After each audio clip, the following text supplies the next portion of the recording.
We've had many disagreements with Canada. We disagree about healthcare. We disagree about many things. We have the American-Canadian hockey games, so on and so forth.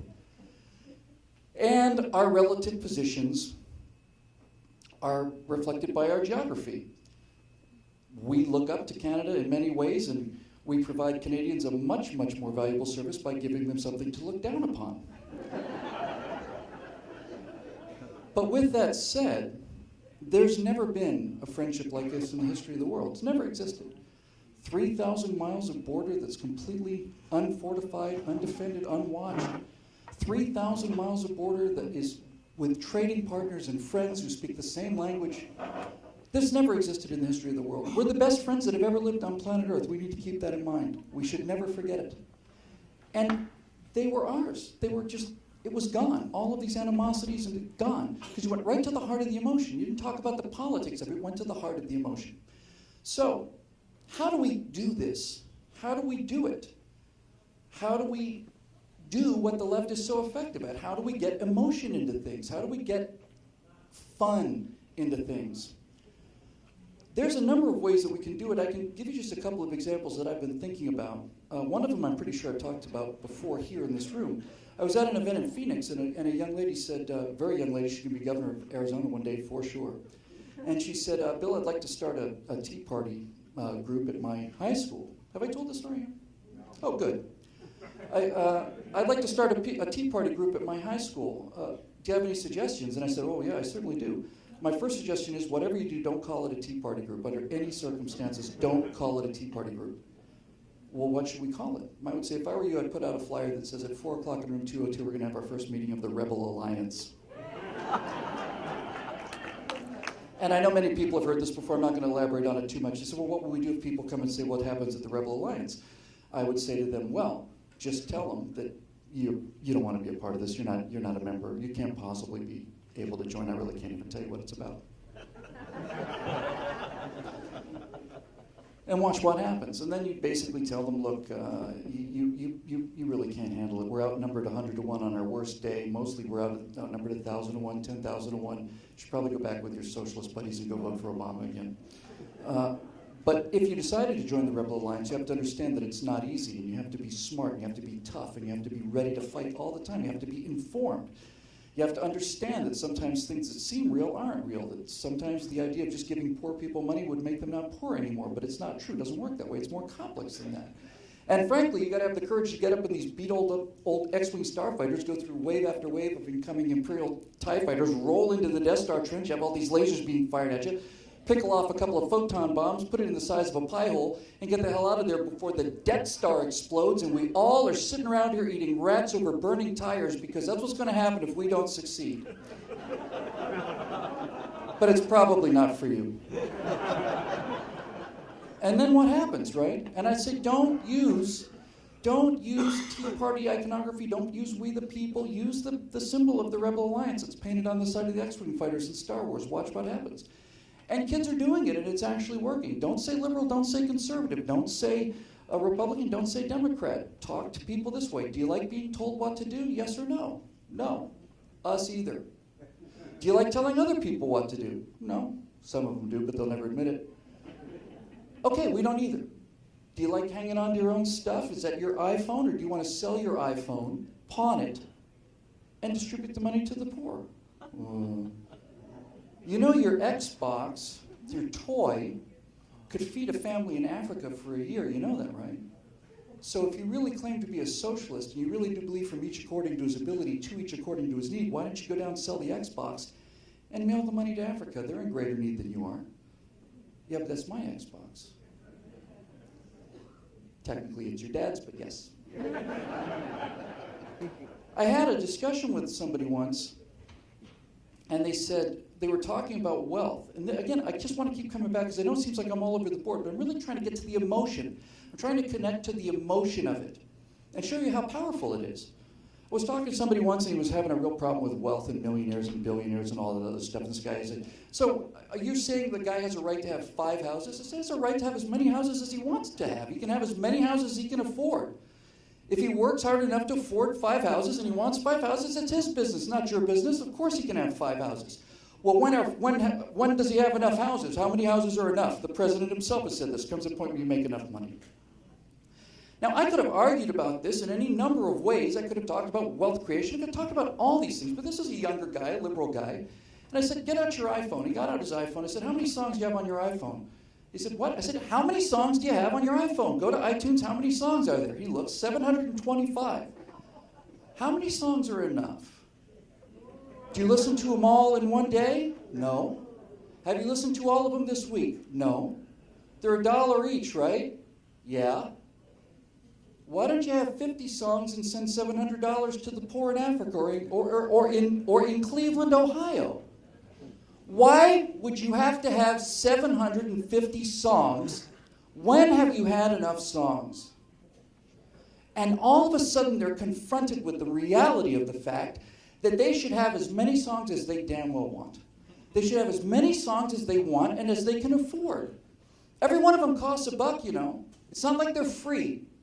So if you have 750 songs on your iPhone, you've spent $750 in downloads from iTunes. Great.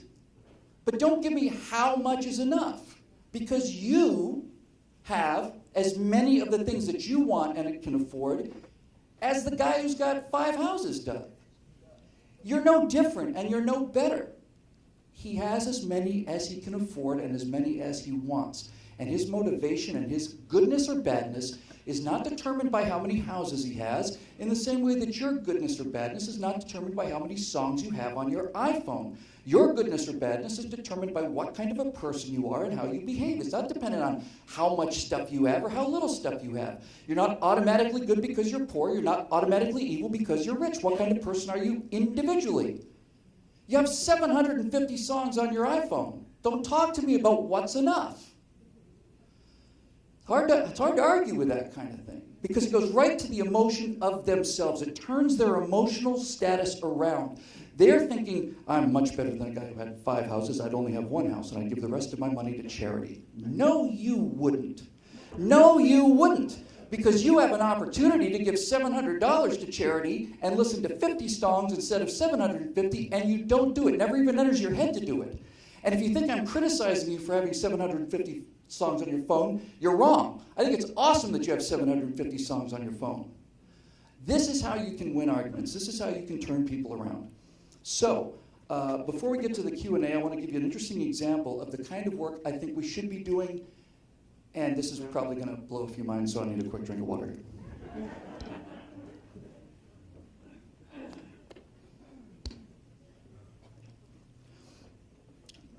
I was in West Palm Beach at an event with David Horowitz back in early November. And I flew Virgin America down there because I fly Virgin America wherever I go. The first time I got on a Virgin America flight was about 2.5, 3 years ago, and it was the red-eye flight. I got on the flight at about 11:30 at night, and I'm used to walking on airplanes. I travel a lot. And I got on that Virgin America airplane, and before I got on the plane, because there's that little delay, you know, 4 people deep right before you get on the plane. It's the 4 people that can't put their overhead bags. Come on. So before I actually got on the plane, I started to hear the music, and the music that was coming off this airplane was this kind of really swinging, kind of cool, light jazz music. I thought, well, that's different than what I'm used to hearing. And as I get on the plane and turn the corner and look down the aisle, instead of it being white lighting, it's red light on the top, purple lights on the side. All of the seats are white plastic with black leather. And I said, this is the coolest nightclub I've ever been in. This place is swinging. It's swinging. It's a completely different experience. You go to Virgin and everybody's got a little TV set on the back, and instead of waiting for the food cart, would you like a drink? No, I'm trying to sleep. And then when you're hungry, you don't get anything. On Virgin, you basically say, I'd like a peanut butter and jelly sandwich, some Pringles potato chips, and a Coke, and you hit play, and they send it to you whenever you want it. This is just how effective they are in terms of improving the experience. But here's the point I'm trying to make. I'm coming back from an event in November, and they played the safety video, the Virgin America safety video. Now, about 1.5 years ago, they made a new safety video. This is the same safety video that you've all heard 1,000,000 times. If you've ever been on an airplane, you've heard this information 1,000,000 times. And they played the safety video, which they did as a musical number, and which they probably spent $2 million on. And they shot it in a hangar in this giant open space. And I said, oh God, here comes the safety video. So I put my headphones on, I'm watching the safety video, and I liked it so much, I'm not making this up, that after a 5-hour flight of like this, I got home, got in the car, went back to my apartment, fed the cats, put on the headphones, went to the Virgin American safety video on YouTube, which has been seen by 11 million people. 50,000 of those views are me, probably.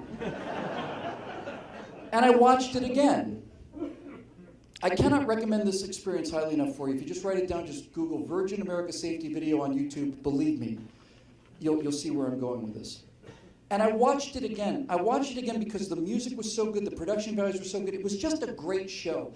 And I was watching it at home for the second time, and suddenly, like a diamond bullet between my eyes, I just stopped cold.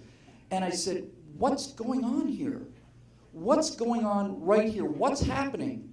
I just saw this video. I couldn't wait to get home so I could go online and see it again with my headphones on in HD.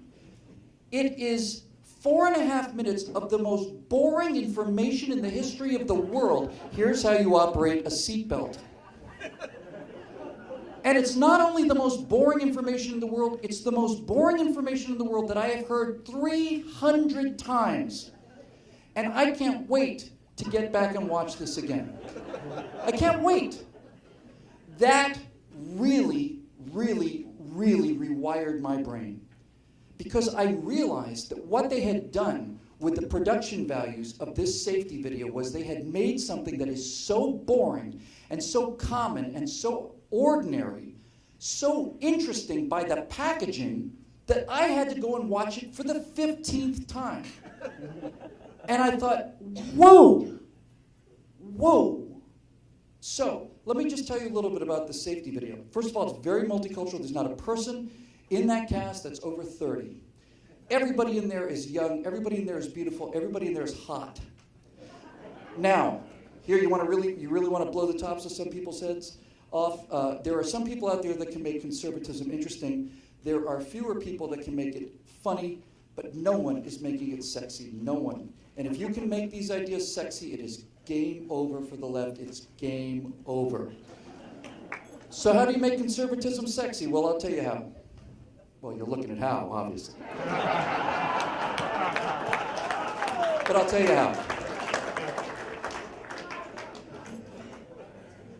In this video, there's a musical through line. There's like a theme, and it's terrific.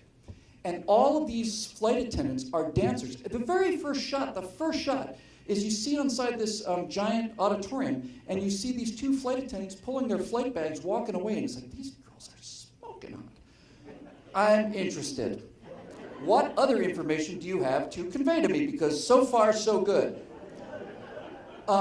And the genius, the many, many things of genius was they didn't shoot this on an airplane. They shot this in a gigantic hangar. I mean, the biggest open space you could possibly imagine. Just think about the genius of that. We're going to get it out of this cramped little space. We're going to put it in a giant, huge space. And in order to suggest it was an airplane, they had these thin little white strips about that wide that went down the center. And in between them, there were little panels that were on little like oval panels that were on stands. So the arc is the width of the airplane, and the little panels are the windows. Got it. I'm in an airplane. Terrific. And what they would do is they had this great musical through line. Is there any way that we can put that up in a minute? Can you search for that? Is that possible? Got it. You do? Yeah. You've got it? We got it. Oh my God, I'm in the company of technical experts.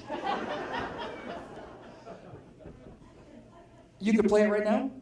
I am absolutely so impressed. All right, look, instead of me explaining it to you, let's just watch it together, okay? And then I will tell you what I would do given this kind of productions.